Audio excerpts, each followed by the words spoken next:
chest so we can also see each other. So they say that, you need 3 women to change a conversation. Heard about that? A lot of research says you need 3 women to really change a conversation. And this conversation about ethics and tech is so important. I decided to get 2 amazing women to join me to have this conversation. And this is also like our besties panel, because both of them are also tremendously good friends. And no, we did not color coordinate this morning before we came here. But it is fantastic to have Beena and Anna join me on this tremendously important conversation about ethics and tech. All of us have used ChatGPT. Yesterday in the room when I asked, I think only 1 hand went up when I said, who hasn't used? I don't know if he's still here, but that was a very brave guy who has not used ChatGPT till now. But all of us are using it. And give me a mic if you can. Okay. And the noise, the excitement is almost deafening in terms of what it can do. And there are almost 2 camps emerging. There's one camp that feels this is the best thing that ever happened. Jensen of NVIDIA called it AI's iPhone moment. And there is another camp, as we saw this morning, with Elon being a strong voice, saying this is taking us closer to very dangerous AI. I think the truth lies somewhere in the middle. And that's what we want to talk about. And I'm thrilled to have Beena, who is one of the most credible voices today on trust and technology here, along with Anna. Anna, I call her India's AI lady because for those of you who do not know, she's the one who pretty much front-ended and drove the national AI strategy for India and made it happen. And today she's leading the focus on responsible AI in India. So really glad to have the 2 of you join me. And Beena, I'm gonna start with you, right? I think the focus on building large language models and also the focus on building ethic into the very design, the code design of AI, the focus happened at the same, the work started at the same time, right? But one has not kept pace with the other. The focus on building language models and doing cool stuff with AI has significantly outpaced the investment and the focus on ethics in AI. But the last 1 month, I think, has really raised the flags with respect to why the gap is not okay, why we have to increase the urgency and build stronger focus on building ethical AI and building the framework of ethics, right? So talk a little bit about the risks that you see coming up, especially with generative AI, and what should be done. I think let's talk a little bit about why we are where we are, right? And I'm a computer scientist by training, a techie, and I get enamored by all the cool things technology can do. It is very, fun. It's exciting. Oh my God, look at, what my code can do, or look what, this model can do. It's very easy to focus on the positive things technology can do. It's not, in our DNA. We are not trained in our education systems to think about the negative impacts of technology. And a lot of times what has happened is you realize the negative impacts of technology only once it's scaled out. You take the example of social media, right? All about connecting people. What a cool thing. As a technologist, as a techie, wow, right? You're able to connect with your old friends, family, whatnot. But then, as it scales out, you realize, yes, it causes more teen suicides. It causes depression. But by then, the technology is so scaled out, there is no rollback plan. So I think a big part of it is just because we are not trained to think about the negative impacts proactively, that is one. The second is it's not in our processes. If you look at any project planning or program planning, there is a lot around the financial risk, the risk if you lose talent, but there is I have not seen any tool out there today. There is a section which talks about what are the ways this could cause ethical risks, right? How do you proactively think about responsible technology is not in the training and in the processes. And the last month has exposed that we will have these Jurassic Park kind of moments where you build these mammoth dinosaurs, and then yes, you are transparent, you put a sign saying, this can provide misinformation, use at your own risk, but it's like building these dinosaurs and putting a wall around it with a warning sign and then leaving all the gates open, right?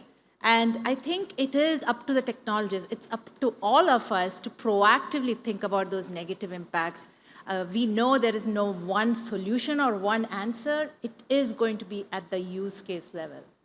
And I think companies are waking up to it because the gaps in ethics are actually now beginning to impact the bottom line, right? Earlier, it was more of reputation and PR, but now we're seeing it's impacting, it's wiping out billions in market cap in a day, right? And I think this is where companies are really waking up to it. Now, when you think about how do you mandate responsible build of technology, what are some of the ways companies can think about it? And does it ultimately, I'm still talking to you, does it ultimately have to be about regulation? It has to be, but just like there is not enough investment going into figuring out the negative impacts, there's not enough investment going into the regulation. Our regulators are not trained, they're not tech fluent, they are not AI fluent. And so there has to be groups like NASSCOM and bodies that bridge the gap so that we can have regulations coming at a faster speed than what we're doing today. Anna, I'm going to come to you from a government perspective. Do you also see regulation as the answer? And what are the things you are concerned about when you think about regulating tech? Because there's always that fine balance between regulation and innovation. And too much regulation, on the one hand, can also stifle innovation. So as government, how do you navigate through these challenges that we have? Thank you, Debjani. So I'm a bureaucrat. I'm not a techie. It's very kind of Debjani to have, nicknamed me as the AI woman. I would just like to give you an anecdote, with your permission. When we were asked in NITI Aayog to come out with the national strategy for AI development and adoption, we undertook a lot of stakeholder consultation. We had a committee, and on the side also we had one-to-one bilaterals. I remember one of the meetings with Debjani and her team, and somebody who was very new to this field, I thought if we start talking about privacy, bias, and all these issues when we are coming up with the first strategy document for the country, we are pretty much sounding the death knell. We'll have all these people saying, oh, it's very intrusive, we should not develop it. So I was actually not planning to include anything on responsible use of technology. And I was properly schooled by Debjani at that point that India cannot have a strategy document without mention of responsible AI. And I thank her for that. We flagged the issues. But we also said that while these are very important and pertinent issues, we need to also look at solutions, and tech, which provides you, which leads to these problems, will also, sorry, I'm not able to look at you because of the, the tech which leads to all these problems will also offer you the solution. So if you look at the national strategy document which came out, we said that we should look at tech to solve many of the problems. We should identify problem proactively, and government should invest in this area because, for industry to invest, it is more a bottom line approach, and since till they are required by law under regulation, there will be only a few companies who will really invest in this area. So that was the recommendation at that time. But we have coined this term for both AI and subsequently for Web3 is regulation with an innovation bias. That is what we keep on saying. And how do you regulate an area like AI, which still is in a black box era? There is no explainability. So if you do not not in a position to explain technology, how it is delivering what it is delivering, then how do you regulate it? So these are some of the problems, but over time we have seen that, like Beena said, it is more like a use case based approach that we have to follow. It has to be a trial and error. And time permitting, I would like to later on, actually kind of take you through how NITI Aayog is leading the way, not only in bringing out position papers on responsible AI. We already have brought 2 papers. Okay, thank you. We have already brought 2 papers, one on the principles, the other on how to implement the principles. The third one, which has just completed public discussion, is on facial recognition technology as a use case. So while we are working on the policy aspect, we are also working on developing systems on how to validate, monitor the technology going forward. Yeah, yeah. And one thing for those interested in this topic, whenever NITI Aayog works on these papers that Anna's talking about, they do it in a very, very consultative, they use a very consultative process. They put it out for public feedback. So for anyone, any companies that are interested, do look it up and do provide your feedback, because that helps tremendously. Beena, you work with a lot of global CEOs. Are you seeing this on their radar? Are you seeing trust, responsibility actually becoming a topic for CEOs? And I don't know, there are lots of CXOs in the room. I don't know how many of you do it. And is there a shift in the realization that this is not something I have to do? Like earlier, it used to be diversity. I have to, tick mark diversity. This is not something I have to do for that, but this is building a competitive advantage. It depends. It depends on the, the industry and the organization. So what I mean by that, obviously, in the highly regulated industries, this does come up early on, and the more awareness there is, and the more you see around regulations, there, it really comes up early on in the conversation. And I think regulation does play a big role in being the trigger. But if it is a startup or if it is a big tech company, it is focused on building cool new technology. So I think it depends on the industry, on the, how to balance it out. What we are also seeing is, in terms of regulations, Anna, is, looking at existing regulations and how do you augment the ethical part of it, right? And then there are ones which are entirely new industries created by tech, and regulating that is very hard. Any good examples, any company, without naming the company if you don't want to, yeah, that you think is really doing a good job, and any best known practices that you can share? Absolutely. And those are the ones that you'll not hear the headlines about, but it's the ones I've seen are banks, pharma, and healthcare companies. And I think it's just in the DNA of the organization to think about these early on. They have it in their processes, and they have it in the mindset. So you look at any banking, any of the pharma or healthcare companies, there is a lot of work going on. And let me give you some examples. Couple of examples. One, as Anna mentioned, there is no one size fits all. It has to be at the use case level. So the number one thing they're doing is, providing AI fluency, which includes an ethical AI component to all the employees, not just the engineering or IT team, but also the the marketing team and the finance, the functional teams, so that anybody can raise a concern if needed, and then changing their processes to be able to ask questions or raise concerns about the technology that company might be building or using, just like every company has those 1-800 helplines, right, to raise these concerns in an anonymous way. So where there is change and fluency training, those are 2 best practices I've seen at large organizations succeeding. Fantastic. Anna, I know you've been thinking a lot about this in terms of what can India do differently, and I think this is an area where India can absolutely take the lead for the world, because given our diversity, we have to think about it. We don't have an option.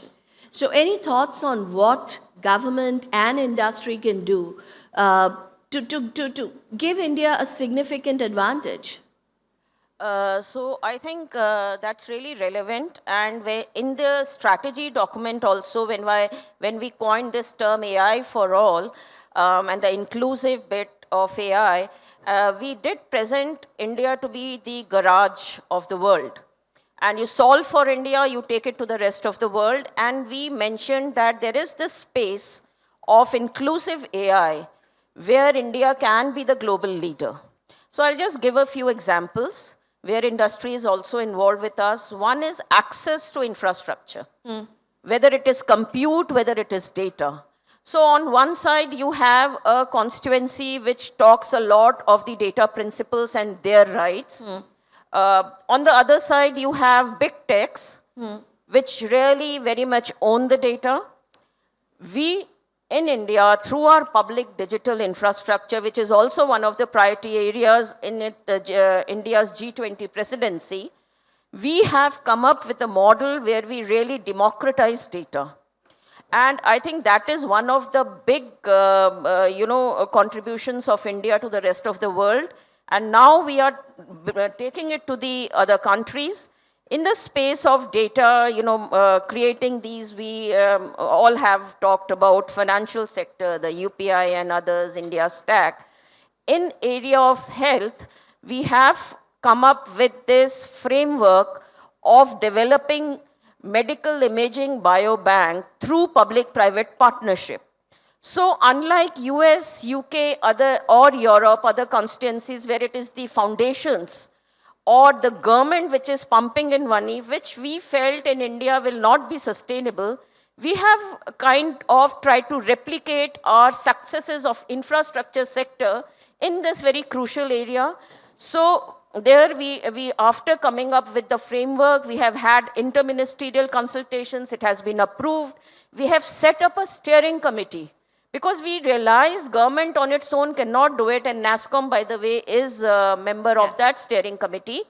So through this interministerial, intersectoral, multi-stakeholder steering committee, we hope to develop this framework, how through public-private partnership we can set up at size and scale this imaging biobank. We are starting with imaging biobank because unlike the tissue banks, these are more cleaner arrangements, and they will set the blueprint. So this, I feel, would be one of the game changers as the next milestone on data. Then, of course, on compute also, we are, have proposed this plan of cloud-based compute so that you democratize access to compute.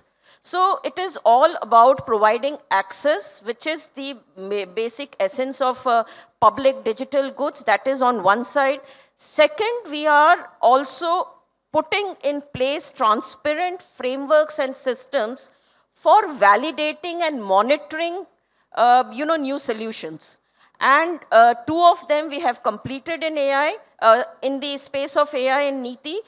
Those were more ad hoc way we approached it. Now, based on those learnings, we are trying to streamline the system, and in collaboration with all parties, we propose to roll out this pan-India framework where, startups or any other company can access that framework to test it out. Perfect, so I think perfect. that is what... Sandbox-like approach. Sandbox-like approach. Perfect. And for those of you in the audience who's interested to join this movement, NASSCOM has created a responsible AI center working with several industry partners, which is online. You can find it online. You can get into it. What you will find are tools, assessments, so you even can start figuring out where you are on this journey. Because if you can't measure it, it's not real. You have to figure out how to measure it. And there are lots of best practices, lots of what doesn't work, companies talking to each other, sharing knowledge. So join the community and contribute, because the more we know, the faster we'll be able to move. Shreya, my timer is very spookily showing 19 minutes from beginning, so I have no idea. Okay, I'm going to see if there's any questions from the audience that you want to ask. Anyone? Sorry, I can't see you. Is there someone there? No? Okay. So, fine. So, I will request Beena and Anna, any last words? I would say, look, I'm a huge tech optimist. I think we have to focus on the responsible use for this technology to be really helping all of us. It's not, there is no shortcut here, just like sustainability. This is a complex, nuanced topic, but there's a lot of amazing work out there. And it's each one of our responsibility to proactively think about the AI or the tech we are using, address the negative risks that come up, and be part of the community that's trying to solve for it. Anna? So my parting point will be to take the cue from you about people coming together. I'm a great believer in this network effect, and I try to bring it in whatever work I do, whether it's a policy paper, whether it's a project, a new project. So it's all about people coming together. It cannot be government mandated. Coming from government, I would say we need to be enablers, and it is the industry and academia who need to join hands and come together.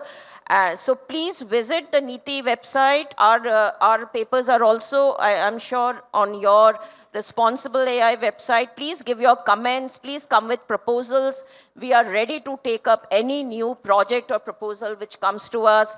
And on regulation, we have proposed already a framework which is very much what Beena said about augmenting existing and looking for new, add-ons. So give your suggestions, contribute in whatever way you can, because only together we can achieve common goals. Thank you. Thank you both. And I'll just say to the audience that if you're not thinking about it today, you are already too late. Start thinking about it. This is something you have to care about. Trust is the currency of the digital era. This is what will determine whether companies want to work with you, whether employees want to work with you, whether investors want to work with you or not. So this is something one must care about, and join us, because together we have to figure this out. Thank you very much. For more interesting content, like, comment and subscribe to our NASSCOM YouTube channel.